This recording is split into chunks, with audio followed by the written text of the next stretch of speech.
O Mistério da Rua das Acácias.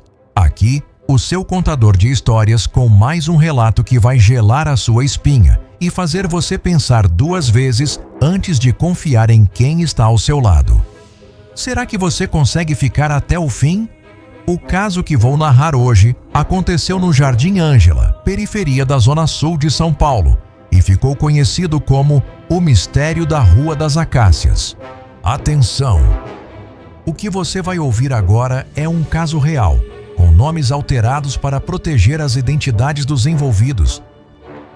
Prepare seu coração, porque a história que vem por aí é de arrepiar. Era uma terça-feira comum de março.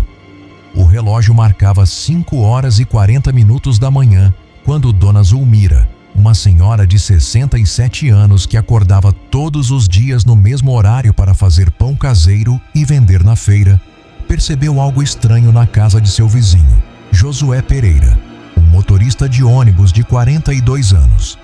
A porta da frente estava entreaberta. E Josué era conhecido por sua disciplina militar. Nunca deixava a porta destrancada. Dona Zulmira se aproximou com cautela. Seu Josué, tá tudo bem aí? Nenhuma resposta. Apenas o silêncio cortado pelo tic-tac do relógio da cozinha. Ela empurrou a porta lentamente e o que viu a fez soltar um grito que acordou toda a vizinhança. Sangue. Sangue por todo lado. Na parede da sala, no sofá, no chão, mas nenhum sinal de Josué. A polícia chegou em 20 minutos. O investigador Cardoso, um homem de poucas palavras e muita experiência, comandou a operação. É muito sangue para uma pessoa sobreviver, disse ele enquanto os peritos faziam seu trabalho. Mas cadê o corpo? A primeira suspeita recaiu sobre a ex-esposa de Josué, Marlene. Os dois tinham se separado há apenas 3 meses, depois de 15 anos de casamento. E a separação não foi nada amigável, meus caros ouvintes.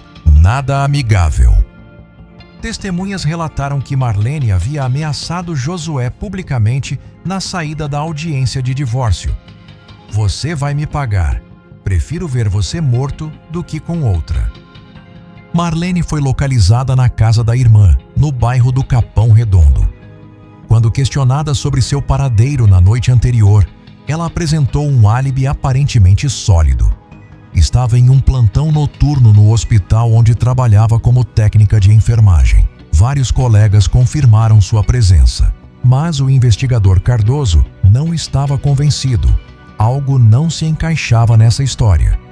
Enquanto isso, a perícia revelou detalhes chocantes. O tipo sanguíneo encontrado na casa era o negativo, o mesmo de Josué.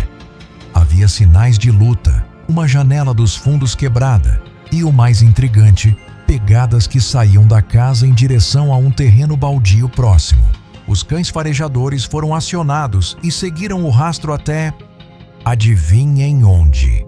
Até o ponto de ônibus onde Josué costumava pegar sua condução para o trabalho. 3 dias se passaram. Nenhum sinal de Josué. Seu celular estava desligado. Sua conta bancária intocada. Seu carro estacionado na garagem. Era como se ele tivesse evaporado. Foi quando uma nova personagem entrou nessa trama macabra. Regina, uma jovem de 25 anos que trabalhava como cobradora na mesma empresa de ônibus que Josué. Regina procurou a polícia voluntariamente. Trêmula e visivelmente nervosa, ela revelou: eu e Josué estávamos tendo um caso há 6 meses. Ele ia deixar a esposa para ficar comigo, mas depois do divórcio, ele mudou. Disse que precisava de tempo. O investigador Cardoso perguntou: quando foi a última vez que você o viu? A resposta de Regina fez todos na delegacia prenderem a respiração. Na noite em que ele desapareceu, estávamos discutindo porque descobri que ele também estava saindo com Cláudia, a fiscal da empresa. Atenção, senhoras e senhores. A trama se complica.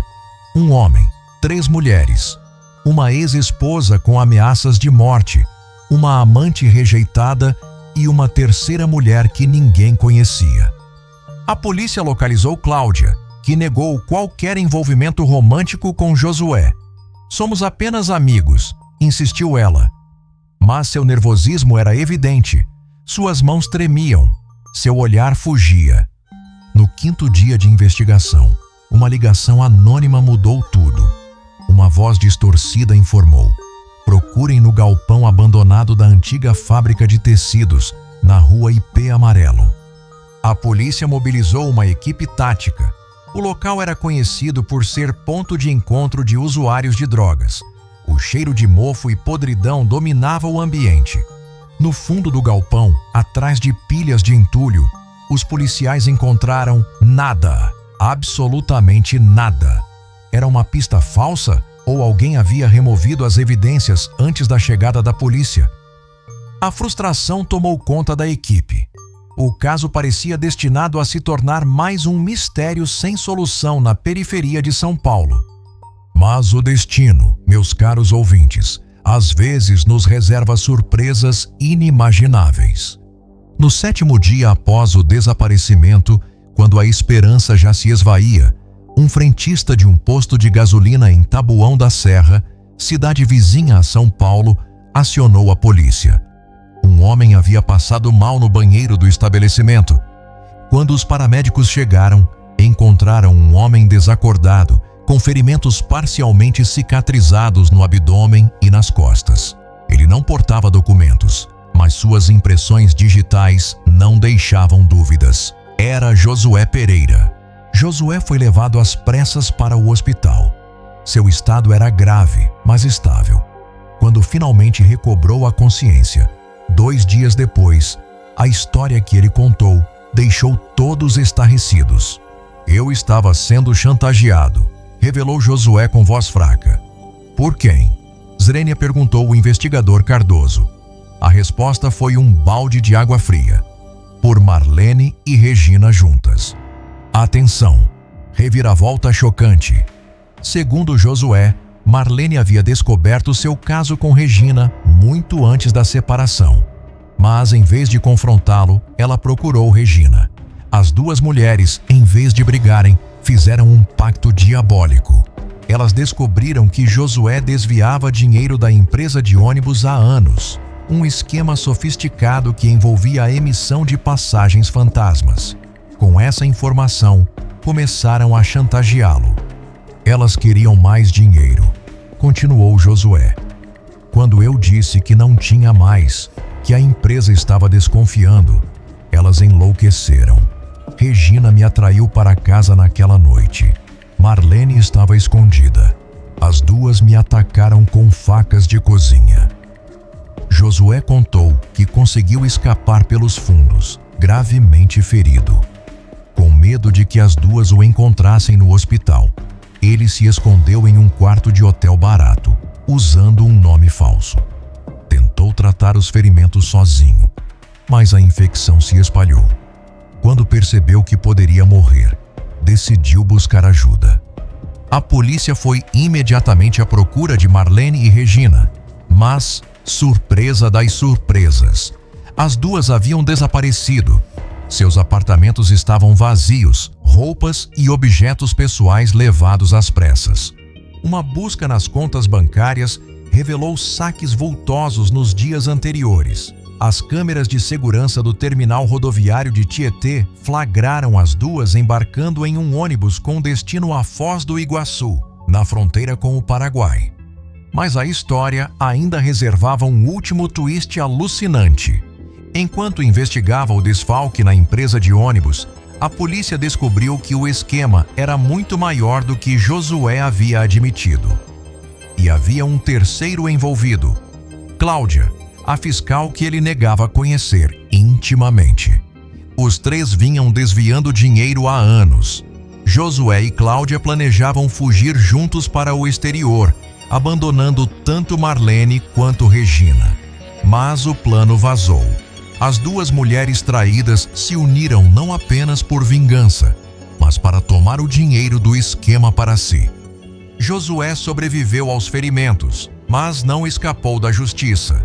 foi condenado a 8 anos de prisão por estelionato e apropriação indébita. Cláudia, capturada tentando embarcar para o Chile, pegou 6 anos. Quanto a Marlene e Regina, elas foram localizadas 6 meses depois, vivendo sob identidades falsas em Ciudad del Este, no Paraguai. Extraditadas para o Brasil, foram condenadas por tentativa de homicídio e participação no esquema de desvio de dinheiro. O mistério da Rua das Acácias revelou que nesta história não havia mocinhos. Apenas vilões com diferentes graus de perversidade. Um triângulo amoroso que se transformou em um quadrilátero criminoso, onde a ganância e a traição caminhavam de mãos dadas. E assim, meus caros ouvintes, encerramos mais um episódio de Casos Insanos. Lembre-se, às vezes, o perigo não está nas ruas escuras da periferia, mas dentro da nossa própria casa, no sorriso de quem diz nos amar. Até o próximo caso, se você tiver coragem de voltar. Aqui se despede seu apresentador, desejando que você nunca seja protagonista de uma história como esta.